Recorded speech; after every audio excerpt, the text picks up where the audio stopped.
मैं आपका स्वागत करता हूं डेली डिस्पैच का, और आप यहां आए और मेरे से बातचीत कर रहे हैं। ऐसा है कि ये कोई आज की डेवलपमेंट नहीं है। पिछले तकरीबन 5 सालों से हमारे यहाँ के कार्यकर्ता, यहाँ के वर्कर्स ने इस बात को ठान लिया है कि हम कोने कोने में जाएंगे, और उस प्रकार से हमने यहाँ 10 डिस्ट्रिक्ट्स की टीम्स बनाई हैं, 46 कॉन्स्टिट्यूंसीज की टीम बनाई है।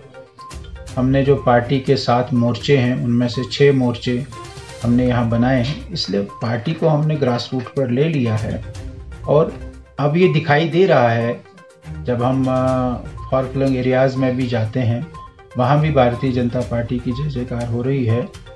ये हमारे यहाँ के कार्यकर्ताओं का, यहाँ के वर्कर्स का अथक परिश्रम है, मेहनत है, जिसके कारण आज भारतीय जनता पार्टी कश्मीर में भी एक बड़ी पार्टी के रूप में दिखती है। हम लोग हमेशा चुनाव के लिए तैयार रहते हैं, और उसी प्रकार से जैसे आपने देखा पिछली बार डीडीसी चुनाव में हम लोगों ने 3 सीटें यहाँ जीती हैं, और उसी प्रकार इस असेंबली चुनाव में भी हम अच्छी संख्या में यहाँ सीटें जीतेंगे। उसके लिए हम तैयारी कर रहे हैं। हमारा सबसे ये रहता है कि भाई हमको नीचे ग्राउंड पर जाना है। ग्राउंड पॉलिटिकल सिस्टम का बूथ होता है, तो बूथ तक जाना है, ये हमारी पहल है। और ये पहल हम कश्मीर में भी हमने शुरू की है। इसलिए बूथ से हम चुनाव को उठाएंगे, और बहुत जल्दी जो चुनाव होने वाला है, जैसे गृह मंत्री जी ने संकेत भी दिए हैं, और वैसे भी आप सबके ध्यान में है कि डिलिमिटेशन कमीशन ने पब्लिक डोमेन में अपना रिपोर्ट डाल दिया है। 21 तारीख तक उन्होंने लोगों से सजेशंस मांगे थे, वो भी समय हो गया है। और अब मुझे लगता है कि मई के पहले ही, यानी अप्रैल के आखिर में या मई के पहले वो अपना रिपोर्ट दे देंगे।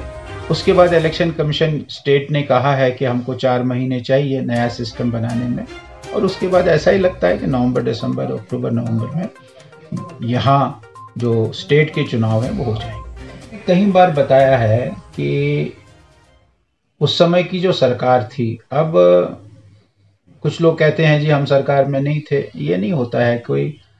किसी को किसी बीमारी से मरेगा तो एकदम बीमारी उसके आ जाएगी और मर जाएगा, ऐसा नहीं होता। हाँ, एक्सीडेंट किसी का हो जाए तो मर जाता है, लेकिन बीमारी किसी को लगे तो ये आहिस्ता आहिस्ता लगती है, और 2-4 साल के बाद बेचारा वो मर जाता है। और ये इससे अपना पल्ला नहीं झाड़ सकते हैं कि भाई हम 19 तारीख को यहाँ चीफ मिनिस्टर नहीं थे, 18 तारीख तक तो थे। इसलिए वो एक अलग विषय है। लेकिन जो आपने सवाल पूछा, मेरा उसमें हमेशा ये कहना है कि जिस दिन कश्मीर का बहुसंख्यक समाज, अल्पसंख्यक समाज को, माइनॉरिटी को कहेगा कि आप यहाँ आ जाइए, उसी दिन यहाँ कश्मीरी पंडित आ सकते हैं। कोई सरकार, कोई बाकी सब चीज़ें कश्मीरी पंडितों को नहीं ला सकते हैं। यहाँ का जो बहुसंख्यक समाज, मेजॉरिटी वाला जो समाज है, हमारे मुसलमान भाई, जिस दिन ये कहेंगे कश्मीरी पंडितों को आ जाओ, उस दिन कश्मीरी पंडित नहीं है। और वो हमेशा ही कहते हैं, कश्मीरी पंडित लीडर्स जो हैं वो कहते हैं जी इसकी इंक्वायरी करा दी जाए।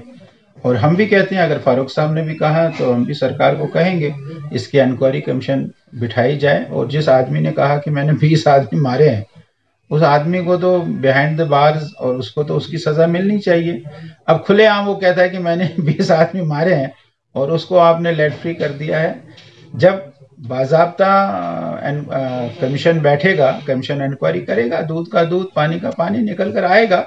और कश्मीरी पंडित इसको right from the first day ही कह रहे हैं कि भाई इसको ये जेनोसाइड है, और इसके लिए एक वाइट पेपर, इसके लिए कमीशन बिठाना चाहिए। कोई सपने देखना शुरू करे तो उसमें हमारा कुछ कहना नहीं है, लेकिन हमारे अध्यक्ष जी ने कहा कि हम 50 पार करेंगे, और मुझे पूरा यकीन है।